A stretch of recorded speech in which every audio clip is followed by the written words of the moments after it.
Assalamualaikum warahmatullahi wabarakatuh. Salam sejahtera Om Swastiastu, Rahayu Sagung Dumadi. Di bawah langit yang tak henti berputar, di balik gunung-gunung sunyi, dan bumi yang menyimpan berjuta rahasia, lahirlah batu-batu kuning bercahaya, bukan sekadar perhiasan, tapi pesan. Pesan dari tanah, dari angin, dari leluhur yang tak pernah benar-benar pergi. Masing-masing menyimpan cahaya berbeda, namun bersumber dari matahari yang sama. Warna kuningnya bukan sekadar indah. Ia adalah lambang dari kemuliaan hati, kejernihan pikiran, dan kekuatan batin. Ia menyinari bukan hanya kulit, tapi menyusup jauh ke dalam jiwa yang merindukan arah. Di tangan orang yang serakah, batu ini hanya menjadi beban, tapi di tangan orang yang jujur dan bersih hatinya, batu ini akan menjadi lentera yang menuntun langkah, menjaga dari keburukan yang tak kasat mata, dan membisikkan petunjuk dari langit dalam sunyi yang sakral. Warna kuning bukan sekadar cahaya, namun wujud dari niat suci yang bersatu dengan kehendak Sang Pencipta. Dalam kisah hari ini, kita akan menyingkap satu persatu batu-batu akik kuning yang bukan hanya menawan, tapi menyimpan hodam, tuah, dan jejak spiritual yang telah diwariskan dari generasi ke generasi. Duduklah dengan hati yang tenang, dan bukalah pikiran seperti membuka gerbang ke dalam diri sendiri. Sebab, cahaya sejati tak selalu datang dari langit. Kadang justru keluar dari sepotong batu yang diam, tapi hidup. Rahayu, Rahayu, Rahayu Imanalan Cipta. Berikut ini hodam, daya mistis batu akik kuning. Satu batu giok kuning, warna emas langit yang menyatu dengan bumi. Kuninging giok ora mung werna, nanging lambang kamulian kang linuih. Kuningnya giok bukan sekadar warna, tapi lambang kemuliaan yang luhur. Di antara deretan batu giok yang dikenal karena hijaunya yang menyejukkan, tersembunyi satu jenis yang dianggap langka dan penuh daya, giok kuning. Ia tak bersinar mencolok, namun memiliki aura keemasan lembut, ibarat matahari sore yang memeluk bumi sebelum senja. Warna kuningnya, mulai dari pucat madu hingga kuning gading kemilau, menyimpan energi spiritual yang dalam. Dalam tradisi Timur dan Nusantara, batu ini dipandang sebagai simbol keberuntungan, kejernihan batin, dan kekuasaan yang tidak korup. Khasiat mistis dan energi spiritual. Batu giok kuning dipercaya memiliki frekuensi energi stabil, membuatnya sangat cocok bagi mereka yang tengah menghadapi banyak godaan duniawi, namun ingin tetap lurus dalam hidup, sedang mencari keseimbangan antara kekuatan lahir dan batin. Ingin membangkitkan inner power, kekuatan pribadi yang tidak nampak, namun terasa kuat oleh orang di sekitarnya. Dalam praktik spiritual, giok kuning sering digunakan sebagai batu pelindung dari niat jahat orang lain dan penarik energi kemakmuran yang halal. Konon, batu ini mampu membuka cakra solar plexus atau cakra ketiga, pusat kepercayaan diri, kehendak, dan kejernihan pengambilan keputusan. Hodam penjaga, Nyi Dewi Sanggar Langit. Di balik pancaran lembutnya, giok kuning diyakini dijaga oleh hodam perempuan agung bernama Nyi Dewi Sanggar Langit, sosok roh leluhur yang digambarkan mengenakan selendang kuning emas dengan tatapan damai namun tajam. Nyi Dewi Sanggar Langit bukanlah hodam pengabul nafsu, melainkan penjaga nilai, integritas, dan martabat batin. Ia akan hadir dalam wujud mimpi atau firasat ketika pemilik batu berada di ambang pengkhianatan terhadap nuraninya sendiri, mulai tergoda oleh kekuasaan yang menyimpang dari nilai kebenaran, membutuhkan perlindungan gaib dari energi busuk yang datang dari orang iri atau licik. Ia akan membisikkan petunjuk dalam hati, bukan dengan suara, tapi dengan getaran yang menuntun pemiliknya untuk memilih jalan benar meski sulit. Di kalangan bangsawan Jawa kuno, giok kuning dipakai di balik pakaian, bukan untuk pamer, tapi sebagai penyeimbang hati. Ia disimpan di dalam ikat pinggang, dekat dengan pusat energi dan kehendak manusia. Sing ngagem giok kuning kudu wani jujur, sebab daya batune bakal luntur nenek disalahgunakake. Yang memakai giok kuning harus berani jujur, karena dayanya akan pudar jika disalahgunakan. Tuh ora mung amargi bibit, nanging uga merga tekad. Giok kuning nuduhake tekad kang suci. Tumbuh bukan hanya karena bibit, tapi juga karena tekad. Giok kuning menunjukkan tekad yang suci. Batu giok kuning adalah sahabat sejati bagi jiwa-jiwa yang ingin mendaki, Bukan untuk berkuasa atas orang lain, melainkan untuk menaklukkan keangkuhan dalam diri. Ia adalah cahaya yang tak menyilaukan, kekuatan yang tak menindas, dan kemuliaan yang tak perlu ditunjukkan. 2 batu cempaka kuning, cahaya dari timur yang menyembuhkan jiwa. Weruh saka padhang, nanging ora kabotan silau. Kaya wicaksana kang ora gumedi. Melihat dari cahaya, namun tak silau, seperti bijak yang tak pernah sombong. Di antara kabut pagi dan desir angin dari tanah perbukitan, sering ditemukan sebutir batu yang memancarkan rona keemasan. Ia bukan sekadar batu. Ia adalah cempaka kuning, batu akik yang dipercaya menyimpan energi cahaya dari langit timur, tempat matahari pertama kali memberi harapan pada dunia.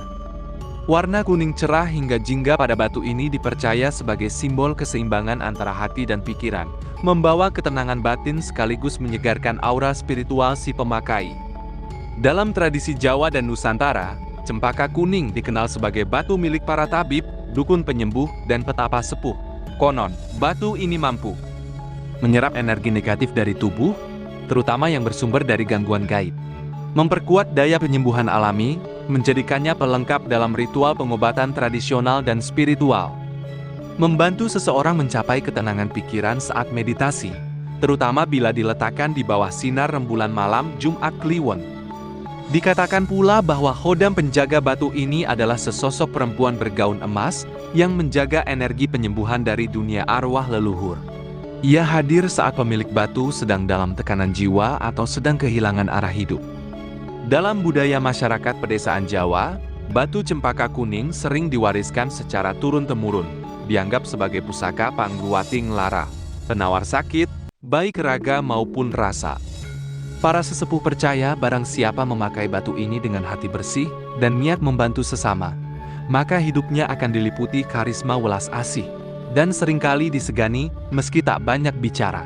Di dunia spiritual modern, batu ini digemari oleh terapis energi atau energy healer, pelaku pengobatan alternatif, spiritualis yang fokus pada vibrasi cahaya dan aura. Batu ini bukan hanya sekadar keindahan dalam warna. Ia adalah simbol penyatuan antara tubuh, jiwa, dan semesta. Dalam cempaka kuning, ada getaran yang menuntun kita pada kesembuhan, bukan hanya dari luka fisik, tapi luka yang tinggal diam dalam hati selama bertahun-tahun. Kanggo melar ora mung katon, nanging krasa. Kaya pangayomaning leluhur saka jagat kasunyatan, yang tersebar bukan hanya terlihat tapi terasa, seperti perlindungan leluhur dari alam kenyataan. 3. Batu kembang johar kuning, simbol kesucian, kesabaran, dan karisma leluhur.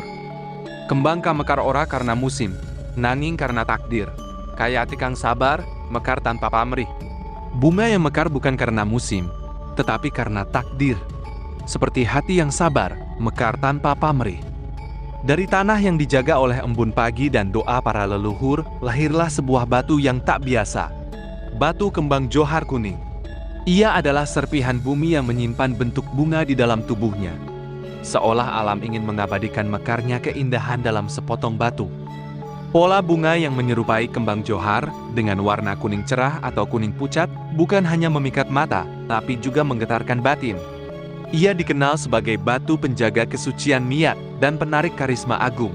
Sangat disukai oleh para pemimpin spiritual dan orang-orang berjiwa halus namun tegas.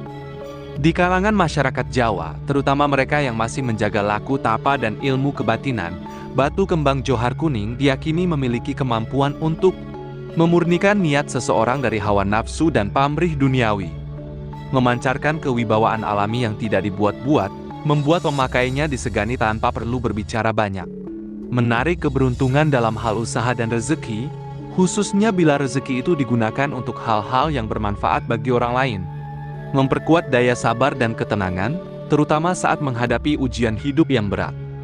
Di masa lalu, batu ini sering disematkan pada cincin para penghulu, ketua adat, atau guru spiritual sebagai simbol hati yang bersih dan pikiran yang terang. Konon, Khodam yang menjaga batu kembang johar kuning bernama Raden Prawiraseta, sosok gaib berpakaian kuning gading dengan sorot mata tajam namun lembut. Ia adalah arwah kesatria dari masa silam yang telah lepas dari hawa amarah dan kesombongan duniawi. Raden Prawiraseta tidak datang pada sembarang orang. Ia hanya hadir bagi mereka yang mencari keseimbangan batin, bukan kekuasaan semu. Menjaga keikhlasan dalam laku hidupnya. Sering melakukan tirakat diam dan tidak banyak mengeluh.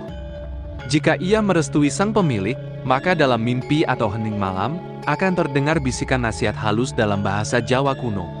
Bukan untuk menguasai orang lain, melainkan untuk menaklukkan diri sendiri. Wani tanpa ngasorake, menang tanpa ngasorake, iku tanda pinter sejati. Berani tanpa merendahkan, menang tanpa menjatuhkan. Itulah tanda bijak sejati. Batu kembang johar kuning adalah pelita kecil di tengah gulita. Ia tidak bersinar terang seperti mentari, tapi cukup hangat untuk menuntun langkah-langkah yang mencari makna. Bukan batu untuk kesombongan, tapi batu untuk yang ingin menanam kemuliaan tanpa pamrih. 4. Batu yakut kuning, permata surya, cahaya ilahi dari timur jiwa. Padhange yakut kuning ora mung madhangi meripat, nanging madhangi nasib lan ati. Terangnya yakut kuning bukan hanya menyinari mata, tapi juga menerangi takdir dan hati. Di antara bebatuan mulia yang lahir dari rahim bumi terdalam, yakut kuning atau yang dikenal juga sebagai yellow sapphire adalah cahaya yang terwujud. Ia memancarkan warna kuning keemasan yang kaya, bersih, dan menenangkan. Ibarat mentari pagi yang membawa harapan baru. Tak heran jika sejak zaman dahulu, batu ini digunakan dalam cincin para raja, liontin para pendeta agung, dan dijadikan permata sakral dalam ritual kerajaan atau upacara spiritual. Dalam kepercayaan mistik, yakut kuning dipercaya menyimpan frekuensi cahaya matahari, membawa sifat optimisme, kemakmuran, dan kejernihan spiritual. Khasiatnya antara lain: membuka pintu kemakmuran yang bersih dan berkah, menguatkan wibawa batin dan daya persuasi, menjadikan pemiliknya dipercaya dalam urusan bisnis dan kepemimpinan, menjernihkan pikiran dari rasa bimbang dan keraguan, cocok untuk pemimpin, guru, dan spiritualis. Mengundang energi keberuntungan dan perlindungan dari iri hati orang lain. Di kalangan spiritual, yakut kuning dianggap batu yang membantu sinkronisasi antara kehendak manusia dengan kehendak langit, sehingga usaha terasa lebih ringan dan jalan hidup tampak lebih jelas. Di balik kilaunya, yakut kuning diyakini dijaga oleh sosok Hodam Agung bernama Kanjeng Ratu Sekar Kinasih, roh leluhur berwujud perempuan berselendang cahaya, dengan mahkota sinar keemasan dan suara halus bagaikan kidung langit. Kanjeng Ratu Sekar Kinasih dikenal sebagai pelindung para pemimpin yang adil serta pemilik hati yang bersih. Penuntun bagi mereka yang ingin menjadi perantara cahaya dan hikmah dalam kehidupan orang banyak. Sosok yang memberikan petunjuk lewat mimpi atau intuisi tajam saat pemilik batu berada di ambang keputusan penting. Namun, beliau tidak menyukai pemilik yang tamak dan culas. Jika pemilik yakut kuning mulai dipenuhi nafsu duniawi, maka batu ini bisa kehilangan cahayanya dan terasa berat saat dikenakan. Dalam budaya Jawa dan kepercayaan Hindu-Buddha di Nusantara, yakut kuning diasosiasikan dengan planet Brihaspati, simbol guru agung, pengetahuan, dan kebijaksanaan. Oleh sebab itu, batu ini sering dipakai oleh pemuka agama, guru besar, dan pembimbing spiritual. Diupacarakan secara khusus saat wetonan atau hari kelahiran agar selaras dengan keberuntungan langit. Dipercaya cocok dipakai pada hari Kamis, hari yang dikuasai oleh kekuatan Brihaspati. Yakut kuning ora mung dadekake sugih, nanging dadekake sugih ilmu lan sugih pangapuro. Yakut kuning tidak hanya membawa kekayaan, tapi juga kekayaan ilmu dan kelapangan hati. Kekuatan sejati iku saka ati kang putih, dudu saka permata. Nanging permata kang sejati mung bakal nyawiji karo ati kang resik. Kekuatan sejati berasal dari hati yang bersih, bukan dari permata. Tapi permata sejati hanya akan bersatu dengan hati yang murni. Yakut kuning adalah matahari kecil yang bersarang di jari dan dada. Ia tidak memaksa bersinar, tapi siap membimbing siapapun yang bersedia menyelaraskan niat dan tindakannya dengan cahaya ilahi. Kepercayaan terhadap khasiat batu akik kuning dan khodamnya merupakan bagian dari kekayaan budaya spiritual Nusantara. Meskipun kepercayaan ini bersifat subjektif dan spiritual, pengetahuan tentang berbagai jenis batu akik dan filosofinya tetap memberikan nilai edukatif yang tinggi, mengajarkan kita tentang nilai-nilai kejujuran, kesabaran, kebijaksanaan, dan pentingnya keseimbangan batin. Semoga uraian ini dapat menambah wawasan dan memperkaya pemahaman kita tentang warisan budaya leluhur.